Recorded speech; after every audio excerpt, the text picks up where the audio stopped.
छोटा सा गांव था सोनपुर। वहाँ रहता था एक गरीब किसान करीम चाचा, जिनके पास सिर्फ 2 बीघा जमीन थी और एक पुराना हल। उनके साथ उनका बेटा अयान रहता था, 10 साल का, मासूम, लेकिन अपने अब्बा की तरह मेहनती।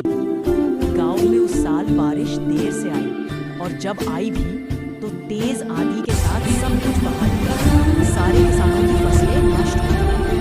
करीम चाचा के पास बस एक मुट्ठी गेहूं के बीज बचे थे।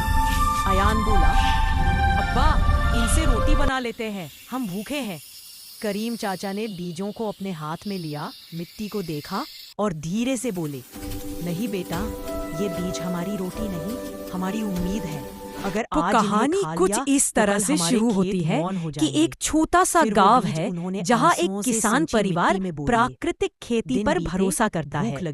वे रासायनिक खादों के बदले जैविक खादों का इस्तेमाल करते हैं और धीरे धीरे उनकी फसलें भी बेहतर होने लगती हैं।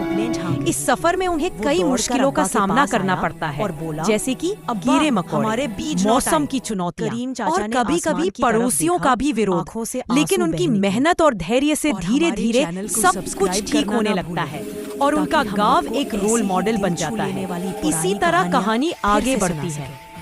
बहुत समय पहले की बात है, जब न ट्रैक्टर थे, न मोटर, न बिजली के पंप। तब गांव के लोग बैलों से हल चलाते थे और मिट्टी को भगवान का वरदान मानते थे। उसी गांव में एक किसान रहता था, गंगाराम। उसका चेहरा सूरज की तरह चमकता था और उसके हाथ मिट्टी की तरह सख्त और सच्चे थे। हर सुबह गंगाराम सूरज निकलने से पहले ही उठ जाता, बैलों की घंटियां बजती और वह खेत की ओर निकल पड़ता। उसकी पत्नी गौरी मिट्टी के चूल्हे पर रोटियां सेंकती और कहती, धीरे चल्ला जी, धूप तेज हो जाएगी। गंगाराम मुस्कुराकर कहता, धूप से ही तो धरती पकती है गौरी। उस जमाने में खेतों में न कोई रासायनिक खाद थी, न मशीनें। किसान अपने बैलों को